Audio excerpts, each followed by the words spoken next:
Darshan sir ಹೇಳಿದಾಗ ಅವ್ರು celebrities ಅಲ್ಲ ದೇವ್ರ ಥರ ಅನ್ಕೋಬೋದು. ಅದು ಹಬ್ಬ ಅಲ್ಲ, ಜಾತ್ರೆ ಪರಿಷೆ ಎಲ್ಲ ಅನ್ಬೋದು. ಮೇ ಬಿ ಡೆವಿಲ್ ಏನಾರ ಹಂಗೆ ಆಗ್ಬಿಡುತ್ತೆ ಅಂತ ಸ್ವಲ್ಪ ಅಳುಕು ಬೇರೆ ಇದೆ. ಸಾರ್ತಿ ಟೈಮಲ್ಲಿ ಹೆಂಗಿಲ್ ಜನ ಅನ್ನೋದು ಗೊತ್ತಿಲ್ಲ, ಆ ಮಟ್ಟದ ಜನ ಸಂದಣಿ. ಫಸ್ಟ್ ಟೈಮ್ ದರ್ಶನ್ ಸರ್ ನಾನು ಬರ್ದಿರೋ ಡೈಲಾಗ್ ಹೇಳಿದಾಗ ಒಂದು ಸೀಟಿಂದ ಒಂದು ಸ್ವಲ್ಪ ನಾನೇ ಹಿಂಗೆ ಕೂತ್ಕೊಂಡೆ. ನನ್ನ ಡೈಲಾಗ್ ದರ್ಶನ್ ಸರ್ ಬಾಯಲ್ಲಿ ಬಂತು ಅಂತ ಒಂದು ಅಹಂ ಬಂತು. ಅಂದ್ರೆ ನಮಗೆ ಸಿನಿಮಾಗ ಆ ವರ್ಡ್ ಬೇಕಾಗಿತ್ತು, ಅದಕ್ಕೂ ಹೊರಗಡೆ ಜಗತ್ತು ನಡೆಯೋದಕ್ಕೂ ಯಾವುದೂ ಸಂಬಂಧ ಇಲ್ಲ. ಇದು ನಮ್ಮ ಸಿನಿಮಾಗ ಅವಶ್ಯಕತೆ ಇತ್ತು, ಯೂಸ್ ಮಾಡ್ಕೊಂಡಿದ್ವಿ. ಪ್ರಸಕ್ತ ವಿದ್ಯಮಾನಕ್ಕೂ ನಮ್ಮ ಸಿನಿಮಾಗೂ ಯಾವುದೇ ರೀತಿಯಾಗೂ ಸಂಬಂಧವಿಲ್ಲ. ಸೊ ನೀವು ಬಂದಿರೋರೆಲ್ಲ ಬೆಳಗ್ಗೆದ್ದು ರೈಟಿಂಗ್ ಅಂದ್ರೆ ಮಾಸ್ತಿ ಆಗಲ್ಲ, ರಘುವೀರ್ ಬೆಳಗಾಗಲ್ಲ, ಇನ್ನೊಬ್ರು ಆಗಲ್ಲ. ಈಗ ನಾನು ಇಲ್ಲಿಗೆ ಬಂದಿದ್ರೆ ನಂದು ಅದು ಪ್ರಯತ್ನ ತಾನೆ. ನಾನು ಅದು ಸಿನಿಮಾಗೆ ಬೇಕು ಅಂತ ಬರೆದಿದೆ. ಒಂದು ದಿವಸಕ್ಕೂ ಹೀರೋಯಿನ್ ಬಗ್ಗೆ, ಒಂದು ಹೆಣ್ಣಿನ ಬಗ್ಗೆ, ಆ ಹುಡುಗಿ ಎತ್ಕೋಬೇಕು ಆಗುತ್ತೆ ನಮ್ಮ ನಿನಗೆ ಅಂತ ಹಿಂಗೆ ಎತ್ಕೊಂಡು ಅವ್ರಿಗೆ ಬೆನ್ನು ನೋವು ಹೆಗಲ ಮೇಲೆ ಹಾಕೊಂಡು ಆ ಹುಡುಗಿ ನೋವು ಬರ್ದ ಕೆಳಗೆ ಕಿಳಿಸಿ ಆಮೇಲೆ ಬೆನ್ನು ಹಿಡ್ಕೊಂಡು. ಸೊ ನೀವು ಸ್ಪರ್ಶ ಮಾಡಿ ನೋಡಿ, ಬೆಂಕಿನ, ಅದು ಕಿಡಿನ, ಅದು ಜ್ವಾಲೆನ, ಇಲ್ಲ ಆರೋಗಿದೆಯಾ ನೀವು ಸ್ಪರ್ಶ ಮಾಡೋ ಗೊತ್ತು. ಸುಮ್ಮನೆ ಎಲ್ಲ ನಿಂತ್ಕೊಂಡು ಕಾಣಿಸ್ತಾ ಇದ್ದಷ್ಟು ಅದು ಬೆಂಕಿ, ಅದು ಜ್ವಾಲೆ, ನೀವು ಯಾಕೆ ಅನ್ಕೋತೀರ ಅನ್ನೋದು ನನ್ನ ಪ್ರಶ್ನೆ. ಇದ್ರೆ ಎಲ್ಲರೂ ನೆಮ್ಮದಿಯಾಗಿರೋಣ. ಒಂದು ಗೊತ್ತಿಲ್ಲ, ಇದಾಗಬಾರ್ದಿತ್ತು, ಆಗೋಗಿದೆ. ಬಟ್ ಈ ಒಂದಷ್ಟು ಜನ ಫ್ಯಾನ್ಸೇನೆ ಮುಂದೆ ನಿಂತು ಪ್ರಮೋಟ್ ಮಾಡೋವಂಥದ್ದು ಸಿನಿಮಾ ಬಗ್ಗೆ, ಅಂದರೆ ಚೆನ್ನಾಗಾಗಲಿ ಅನ್ನೋವಂಥ ಅಭಿಲಾಷೆ ಮತ್ತು ಆಶಾಭಾವನೆ ಅವರಲ್ಲಿ ಇರೋವಂಥದ್ದು. ಯಾವಾಗ್ಲೂ ಒಂದು ಹರಿಸೋದು ಅಂತಾರಲ್ಲ, ಆ ಥರದ್ದು ಹರಿಸಿದಾಗ ಅದು ಗೊತ್ತಿಲ್ಲದೇ ಅದು ಒಳ್ಳೇದಾಗ್ತಾ ಹೋಗುತ್ತೆ, ದೊಡ್ಡದಾಗ್ತಾ ಹೋಗುತ್ತೆ. ಸೊ ಆ ಒಂದು ವಿಷಯಕ್ಕೆ ಇದಕ್ಕೆ ಸಿಕ್ಕಾಪಟ್ಟೆ ದೊಡ್ಡದಾಗಿದೆ ಆ ವೈಬು. 100%. ಅದೇ ದರ್ಶನ್ ಸರ್ ಹೇಳಿದಾಗ ಅವ್ರು ಸೆಲೆಬ್ರಿಟೀಸ್ ಅಲ್ಲ ದೇವ್ರ ಥರ ಅನ್ಕೋಬೋದು. ಅವರು ನಿಜವಾಗ ನಭೂತೋ ನ ಭವಿಷ್ಯತ್ ಅಂತ ನಾನು ಅಂದ್ಕೊಂಡಿದ್ದೀನಿ. ಅವ್ರಿಗಿರೋ ಫ್ಯಾನ್ ಬೇಸು, ಅವ್ರಿಗಿರೋ ಲಾಯಲ್ಟಿ, ಅದ್ರ ಬಗ್ಗೆ ಎರಡು ಮಾತು ಹೇಳಂಗಿಲ್ಲ. ನೀವು ಸುಂಟರ್ಗಳಿಗೆ ಕೆಲಸ ಮಾಡಿದ್ದೀರಾ ಸರ್? ಬಿಹೈಂಡ್ ದ ಎಲ್ಲರೂ ಅಲ್ಲ, ಅವಾಗಿಂದ ಒಟ್ಟಿನಲ್ಲಿ ನೋಡ್ಕೊಂಡು ಬಂದಿರಿ. ಸಾರಥಿ ಟೈಮ್ ನೋಡಿದ್ದೀರಾ ನೀವು? ಸಾರಥಿ ಟೈಮ್ ಹೆಂಗಿತ್ತು ನಿಮ್ಮ ಅಬ್ಸರ್ವೇಷನ್? ಅದು ಹಬ್ಬನೇ ಅನ್ಬೋದು, ಹಬ್ಬ ಅಲ್ಲ ಜಾತ್ರೆ ಪರಿಷೆ ಎಲ್ಲ ಅನ್ಬೋದು. ಸೊ ಅದು ನಾನು ತಮಾಷೆ ಮಾಡ್ತಾ ಹೇಳ್ತಾ ಇರ್ತೀನಿ. ಮೊನ್ನೆ ಸ್ಟ್ಯಾಂಪಿಂಗ್ ಆಯ್ತು, KSC ಸ್ಟ್ಯಾಂಪಿಂಗ್ ಆಯ್ತು ಗೊತ್ತಾ, ಒಂದು 11 ಜನ ಸತ್ರಲ್ಲ. ಮೇ ಬಿ ಡೆವಿಲ್ ಏನಾರ ಹಂಗೆ ಆಗ್ಬಿಡುತ್ತೆ ಅಂತ ಸ್ವಲ್ಪ ಅಳುಕು ಬೇರೆ ಇದೆ ಫ್ಯಾನ್ ಬೇಸ್ಗಳಿಂದ. ಸೊ ಅಲ್ಲ, ಅವ್ರ ಫ್ಯಾನ್ ಬೇಸೇ ಬೇರೆ ಬಿಡಿ ಸರ್, ಅದ್ರ ಬಗ್ಗೆ ಕೆಮ್ಮಂಗಿಲ್ಲ ಯಾರು. ಅದು ಆ ಸಾರ್ತಿ ಟೈಮಲ್ಲಿ ಅದು ಹೆಂಗಿಲ್ ಜನ ಅನ್ನೋದು ಗೊತ್ತಿಲ್ಲ, ಆ ಮಟ್ಟದ ಜನ ಸಂದಣಿ, ಆ ಕ್ರೌಡು, ಇದು ಅನ್ಬಿಲೀವಬಲ್. ನಿಮಗೆ ಅವರು ಆಸ್ ಎ ಆರ್ಟಿಸ್ಟು ಮತ್ತು ಅವ್ರಿಗೆ ರೈಟಿಂಗ್ ಮಾಡ್ಬೇಕಾದ್ರೆ ಆಗೋವಂಥ ನಿಮ್ಮೊಳಗೆ ಒಂದು ಭಾವನೆಗಳು ಶುರುವಾಗಿರುತ್ತೆ. ಫಸ್ಟ್ ಟೈಮು ನೀವು ಅವ್ರಿಗೆ ಬರಿತಾ ಇದ್ದೀರಾ ಅಂತಂದಾಗ ಅವರು ಬಾಯಿಂದ ಈ ಥರ ಮಾತಾಡಿದ್ರೆ ಚೆನ್ನಾಗಿರುತ್ತೆ. ಅಂದರೆ ತುಂಬ ಹತ್ತಿರದಿಂದ ನೋಡಿದ್ದೀರಾ. ನಾನು ತುಷಾರ್ ಅವ್ರ ವಿಚಾರಕ್ಕೆ ಅದನ್ನು ಹೇಳಿದ್ದು, ಸುಂಟರ್ಗಳೆಲ್ಲ ಅವರೇ ತಾನೇ ಬರೆದೆ, ಸೂರಿ ಸಾರು. ಅಂದರೆ ಒಂದು ಬಳಗ ಮತ್ತು ನಿಮ್ಗೆ ಒಂದು ಪಲ್ಸ್ ಗೊತ್ತು, ಒಂದು ಮಾಸ್ಗೆ ಒಂದು ಎಲಿಮೆಂಟ್, ಮಾಸ್ತಿಯವರಾಗಿರ್ಬೋದು, ನೀವೆಲ್ಲ ಒಂದೇ ಆ ಒಂದು ಜಾಡಲ್ಲಿ ಇರ್ತೀರಾ ಅಂತ. ಸೊ ಆ ಕಾರಣಕ್ಕೆ ನಿಮ್ಮೊಳಗೆ ಒಂದಷ್ಟು ಒಳೆದಿರುತ್ತೆ. ಈಗ ಅವ್ರ ಮೇಲೆ ಈ ಕ್ಯಾರೆಕ್ಟರ್ಗಳು ಬರಿಬೇಕಾರೆ ಆ ಥರದ್ದು ಏನಾದ್ರು ಅದು ಹೆಂಗೆ ಹೇಳಬೇಕು ಅಂದರೆ, ನಾವೆಲ್ಲ ಜೊತೆ ಫ್ರೆಂಡ್ಸ್ ಕೂಡ ರಂಗ ಸುಂಟರ್ಗಳಲ್ಲಿ ಬರೆದ ಒಂದು 2 ಪಿಕ್ಚರ್ ಬರೆದಿದ್ದು. ದರ್ಶನ್ ಸರ್ ಹೇಳ್ಬಿಟ್ಟಿದ್ರು, ನಮ್ಮ ಮಾಸ್ತಿ ಇದನ್ನು ಕಾಟಲ್ಲಿ ಬರೆದಿದ್ದ. ಅಂದರೆ ನನ್ನ ಫ್ರೆಂಡ್ಗಳು ದರ್ಶನ್ ಸರ್ ಬರೆದಿರೋ ಡೈಲಾಗ್ಗಳು ಅವ್ರು ಬಾಯಲ್ಲಿ ಬಂದಿತ್ತು. ನಾನು ಬರೆದಿರೋ ಡೈಲಾಗ್ ಒಂದು ಸತಿ ಬರಬೇಕು ಅಂತ ಆಸೆ ಇತ್ತಲ್ಲ, ಅದು ಪ್ರಕಾಶ್ ಸರ್ ಮುಖಾಂತರ ಅದು ಇರೋದು. ಫಸ್ಟ್ ಟೈಮ್ ಅವರು ದರ್ಶನ್ ಸರ್ ನಾನು ಬರೆದಿರೋ ಡೈಲಾಗ್ ಹೇಳಿದಾಗ ಒಂದು ಸೀಟಿಂದ ಒಂದು ಸ್ವಲ್ಪ ನಾನೇ ಹಿಂಗೆ ಕೂತ್ಕೊಂಡೆ. ನನ್ನ ಡೈಲಾಗ್ ದರ್ಶನ್ ಸರ್ ಬಾಯಲ್ಲಿ ಬಂತು ಅಂತ ಒಂದು ಅಹಂ ಬಂತು.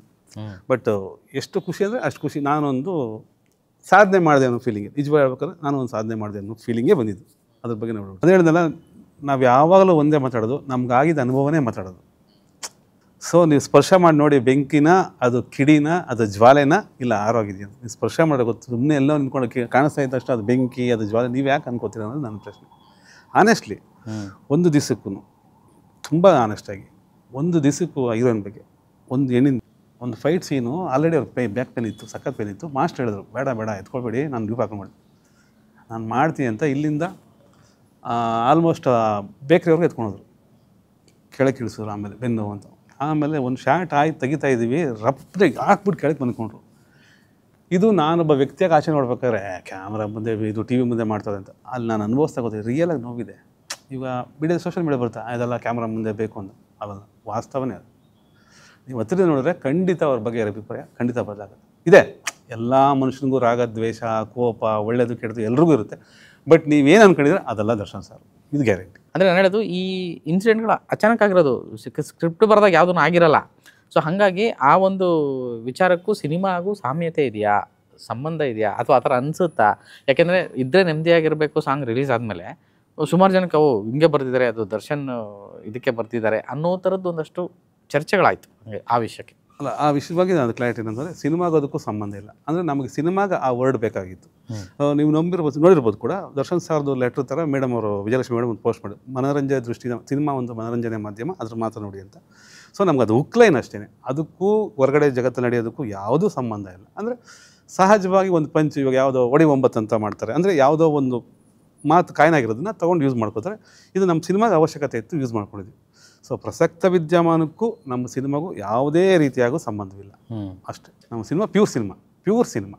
ಒಂದು ದರ್ಶನ್ ಸರ್ ಸಿನಿಮಾ, ಒಂದು ಪ್ರಕಾಶ್ ಸರ್ ಸಿನಿಮಾ ಅಷ್ಟೇ. ಹಂಗಾರೆ ನೀವು ಡೈರೆಕ್ಟ್ ಮಾಡಲ್ಲ ಸದ್ಯಕ್ಕೆ ಇಲ್ಲ.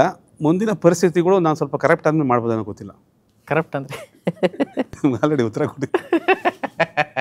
ರೈಟಿಂಗ್ ಹೆಂಗಿದೆ ಸರ್ ಸಿನಿಮಾ ಅಂದರೆ ನನಗೆ ಇದೊಂದು ವಿಷಯಕ್ಕೆ ಅಂದರೆ ಕೆಲವರು ಸ್ಫೂರ್ತಿಯಾಗಿ ತೊಗೋಬೋದು, ಕೆಲವರು ಸ್ಫೂರ್ತಿಯಾಗೂ ತೊಗೋಬೋದು, ಕೆಲವರು ತೊಗೊಳ್ದೇ ಇರ್ಬೋದು. ಯಾಕೆಂದರೆ ಸಿನಿಮಾ ಅಭಿಪ್ರಾಯಗಳನ್ನು ಚೇಂಜ್ ಮಾಡಬೇಕು ಅನ್ನೋದು ನನ್ನ ಉದ್ದೇಶ.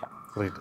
ನಾನೊಬ್ಬ ಕನ್ನಡ ಪ್ರೇಮಿಯಾಗಿ ಅಥವಾ ಕನ್ನಡ ಸಿನಿಮಾ ಪ್ರೇಮಿಯಾಗಿ, ನಾನೊಬ್ಬ ಪತ್ರಕರ್ತನಾಗಿ ನನಗೆ ಸಿನಿಮಾ ಬಗ್ಗೆ ಪರ್ಸೆಪ್ಷನ್ಗಳು ಚೇಂಜ್ ಆಗಬೇಕು. ಸುಮಾರು ಜನಕ್ಕೆ ನೆಗೆಟಿವ್ ಪರ್ಸೆಪ್ಷನ್ ಇದೆ.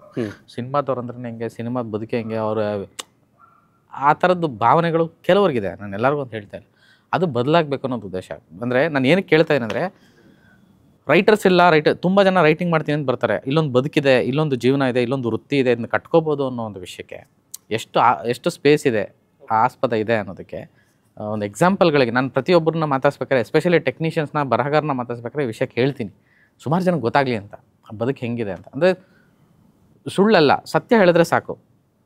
ಯಾಕೆಂದರೆ ಆ ಒಂದು ಕಿಡಿ ಇದ್ದಾಗ ನಾನು ಇಲ್ಲಿ ಮಾಡಲೇಬೇಕು ಅಂತ ದೊಡ್ಡದಾಗೂ ಬದುಕು ಕಟ್ಕೋಬೋದು, ಆ ಸ್ಪೇಸ್ ಇದೆ ಅನ್ನೋದಕ್ಕೆ ಕೇಳ್ತಾ ಇದ್ದೀನಿ. ಈಗ 224 ಜನನೂ ಮಿನಿಸ್ಟರ್ ಹಾಕಾಗಲ್ಲ, 224 ಜನ ಸಿ ಎಮ್ ಆಗಲ್ಲ, ಅಂದರೆ ವಿಧಾನಸಭೆ ಇರೋದ್ರಲ್ಲಿ. ಸೊ ನೀವು ಬಂದಿರೋರೆಲ್ಲ ಬೆಳಗ್ಗೆದ್ದು ರೈಟಿಂಗ್ ಅಂದರೆ ಮಾಸ್ತಿ ಹಾಕಲ್ಲ, ರಘುವೀರ್ ಬೆಳಗಾಗಲ್ಲ, ಇನ್ನೊಬ್ರು ಹಾಕಲ್ಲ. ಈಗ ನಾನು ಇಲ್ಲಿಗೆ ಬಂದಿದ್ದು ನಂದು ಅದು ಪ್ರಯತ್ನ ತಾನೆ, ಅಥವಾ ನಾನು ಸಾಧನೆ ಅಂದರೆ ಆ ಜರ್ನಿ ಮಾಡ್ಕೊಂಬಂದಿನಿ ಅಂತ. ಸೊ ನಿಮಗೂ ರಾತ್ರಿ ನೀವು ಬಂಗ್ಲೆ ಕಟ್ಟೋಕ್ಕಾಗಲ್ಲ, ಬಿಲ್ಡಿಂಗ್ ಕಟ್ಟೋಕ್ಕಾಗಲ್ಲ. ಜರ್ನಿ ಮಾಡಿ ಹಣೆ ಬರೋದ್ರೆ ಖಂಡಿತ ಆಗುತ್ತೆ. ಬಟ್ ಇದು ಬದುಕು, ಇದು ಸಿನಿಮಾ ಅನ್ನೋದು ತಪಸ್ತರ ಯೋಚನೆ ಮಾಡಿ. ಅಂದರೆ ರೈಟಿಂಗ್ ಅನ್ನೋದು ಒಂದು ತಪಸ್ತರ ಯೋಚನೆ ಮಾಡಿ, ಖಂಡಿತ ನಿಮಗೆ ಸಿಗುತ್ತೆ, ಖಂಡಿತ ಸಿಗುತ್ತೆ. ಬೆಳಗ್ಗೆ ಎದ್ದು ನಾನು ರಾತ್ರಿ ನಾನು ಎಷ್ಟಾಗ್ತೀನಿ, ಇನ್ನೊಂದಾಗ್ತೀನಿ, ತಲೆಯಿಂದ ತೆಗಿಬೇಕು. ಮೇ ಬಿ ಡೆವಿಲ್ ಸಿನಿಮಾ ಹತ್ರಕ್ಕೆ ಬಂದಮೇಲೆ ಒಂದಷ್ಟು ವಿಷಯ ಮಾತಾಡೋಕ್ಕೆ ಸಿಗುತ್ತೇನೋ ಒಂದು, ಇನ್ನೊಂದು ಸಿನಿಮಾ ನೋಡಿದ್ಮೇಲೆ ತುಂಬ ಚರ್ಚೆ ಮಾಡಬೇಕಾಗುತ್ತೇನೋ ಎರಡು, ನನಗೆ ಎರಡೂ ಗೊತ್ತಿಲ್ಲ. ಬಟ್ ಈ ಹೊತ್ತಿಗೆ ನನ್ನ ಜೊತೆಗೆ ಸಿಕ್ಕಿ, ನಮ್ಮ ತುಂಬ ವರ್ಷಗಳಿಂದ ಪೆಂಡಿಂಗ್ ಇತ್ತು ಆ್ಯಕ್ಚುಲಿ ಇದನ್ನು ಒಂದು ಇಂಟರ್ವ್ಯೂ ಮಾಡಬೇಕು ಅಂತ. ಸೊ ಈಗಳಿಗೆ ಅದು ಕೂಡ ಬಂದಿದೆ.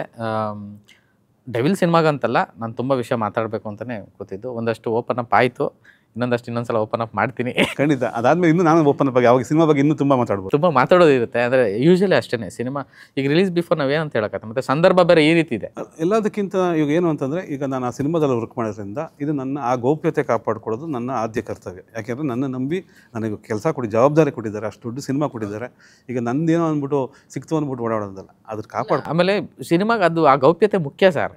ನಾವೆಲ್ಲನೂ ಬಿಟ್ಕೊಟ್ರೆ ಸಿನಿಮಾ ಏನಕ್ಕೆ ಮಾಡ್ಬೋದು, ಮತ್ತೆ ಇನ್ನೇನಕ್ಕೆ ಮಾಡ್ಬೋದು, ಎಲ್ಲ ಇಲ್ಲೇ ಆದ್ಮೇಲೆ ಇಲ್ಲೇ ಗೊತ್ತಾಯ್ತಾಗ ಅವ್ರು ಪಿಕ್ಚರ್ ಆಗಿ ಬರ್ತಾರೆ ಅವರು. ಹೌದು, ಅದನ್ನ ಕಾಪಾಡ್ಕೊಂಡು, ಅಂದರೆ ನಾನು ಹೇಳ್ತಿರೋ ತುಂಬ ಕಾತ್ರದಿಂದ ಕಾಯ್ತಾ ಇರೋರಿಗೆ ಒಂದಷ್ಟು ಇದು ಕೊಡ್ಬೇಕು, ಸ್ಮೆಲ್ ಅಷ್ಟೇ ಕೊಡ್ಬೇಕು. ಬಂದು ನೋಡಿ ತಿನ್ನಿ ಅಂತ ಬಂದಿದ್ದು ನೋಡಿ, ಅಂದರೆ ಅವ್ರಿಗೆ ಒಂದು ಟೆಂಪ್ಟ್ ಮಾಡಬೇಕು. ಬಂದು ನೋಡಿ, ನೋಡಿ ಏನೋ ಕೊಡ್ತೀವಿ ಟೆಂಪ್ಟ್ ಮಾಡಬೇಕು. ಆಗಲಿ, ಒಳ್ಳೇದಾಗಲಿ. ಥ್ಯಾಂಕ್ ಯು ಸೋ ಮಚ್ ಇವತ್ತು ಸಿಕ್ಕಿದ್ದಕ್ಕೆ. ಸೊ ಕಾಂತನ ಜೊತೆ ಏಕಾಂತನ ಜೊತೆ ಕಾಂತ. ಸೊ ಆ್ಯಕ್ಚುಲಿ ನಾನು ನಿಮ್ಗೆ ಥ್ಯಾಂಕ್ಸ್ ಹೇಳಬೇಕು, ನನ್ನ ಕರೆದು ಇಂಟರ್ವ್ಯೂ ಮಾಡ್ತಾ ಇದ್ದೀರಾ. ಸೊ ಇದು ನನ್ನ ಸೌಭಾಗ್ಯ ಕೂಡ ಹೌದು. ನಾನು ಆ್ಯಕ್ಚುಲಿ ನಿಮಗೆ ಹೇಳಬೇಕು, ಬಟ್ ನಿಮಗೂ ಕೂಡ ಇದ್ರ ಮುಖಾಂತರ ಹೇಳ್ತಾ ಇದ್ರಿ, ನಿಮ್ಮ ಚಾನಲ್ ಇನ್ನೂ ದೊಡ್ಡದಾಗಿ ಬೆಳೀಲಿ, ದೊಡ್ಡದಾಗಲಿ, ದೊಡ್ಡದಾಗಲಿ, ಎಲ್ಲರೂ ದೊಡ್ಡದಾಗಲಿ, ಇದ್ದರೆ ಎಲ್ಲರೂ ನೆಮ್ಮದಿಯಾಗಿರೋಣ. ಒಳ್ಳೆ ಮಾತು ಹೇಳಿದ್ರಿ.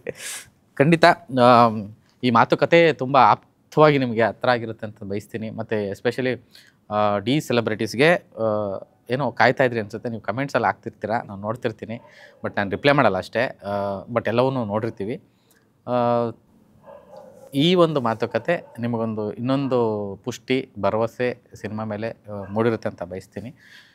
ಈ ಡೆವಿಲ್ ಸಿನಿಮಾ ವಿಚಾರವಾಗಿ ಒಂದಷ್ಟು ಸರಣಿ ಕಾರ್ಯಕ್ರಮಗಳನ್ನು ನಾನು ಪ್ಲ್ಯಾನ್ ಮಾಡಿದ್ದೀನಿ. ಒಂದೊಂದಾಗಿ ಒಬ್ಬೊಬ್ಬರನ್ನಾಗಿ ಮಾತಾಡ್ಸೋಂಥ ಪ್ರಯತ್ನನೂ ಮಾಡ್ತೀನಿ. ಇದರ ನಡುವೆ ಸಿನಿಮಾ ಪ್ರೇಮಿಗಳಿಗೆ, ಕನ್ನಡ ಪಿಕ್ಚರ್ ಸಬ್ಸ್ಕ್ರೈಬರ್ಸ್ನ ಪರಿಶುದ್ಧ ಸಿನಿಮಾ ಆತ್ಮಗಳು ಅಂತ ಕರಿತೀನಿ. ಬಿಕಾಸ್ ಇದು ಬರೀ ಸಿನಿಮಾ ಚಾನಲ್ಲು, ಅದು ಕನ್ನಡ ಸಿನಿಮಾ ಚಾನಲ್ಲು, ಕನ್ನಡ ಚಿತ್ರರಂಗಕ್ಕಾಗಿರುವಂಥ ಚಾನಲ್ಲು. ಅದರಲ್ಲಿ ನಾನು ಎಷ್ಟೋ ವರ್ಷಗಳಿಂದ ಅನ್ಕೊತಾ ಇದ್ದಂತಹ ಈ ಅಪ್ಪಟ ಸಿನಿಮಾ ಕರ್ಮಿ, ಸಿನಿಮಾ ಪ್ರೇಮಿ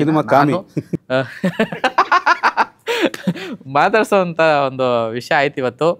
ಖಂಡಿತ ಈ ಮಾತುಕತೆ ನಿಮ್ಗೆ ಇಷ್ಟ ಆಗುತ್ತೆ ಅಂತ ಭಾವಿಸ್ತೀನಿ. ಡೆವಿಲ್ಲು ಡಿಸೆಂಬರ್ಗೆ ತಲೈವರ್ ಬರ್ಡೇಗೆ ಬರ್ತಾಯಿದೆ. ನಮ್ಮ ಸೂಪರ್ ಸ್ಟಾರ್ ರಜನಿಕಾಂತ್ ಬರ್ಡೇ ದಿನ 12/12/2025 ಡೆವಿಲ್ ದರ್ಶನ ಆಗುತ್ತೆ. ದರ್ಶನದ ನಂತರ ತುಂಬ ಆ ಅವತಾರಗಳ ಬಗ್ಗೆ ಸುಮಾರು ವಿಷಯ ಇದೆ, ಮಾತಾಡ್ತಾರೆ ಅಂತ ಅವಾಗ ಮಾತಾಡ್ಸ್ತೀನಿ. ಸೊ ಇವತ್ತಿಗೆ ಇಷ್ಟು ಸಾಕು ಅಂತ ಅನ್ಕೊತೀನಿ. ನಮಸ್ಕಾರ. Thank you. ಎಲ್ಲರೂ ಬಂದು ಸಿನಿಮಾ ನೋಡಿ ಎಂಜಾಯ್ ಮಾಡಿ. Thank you very much.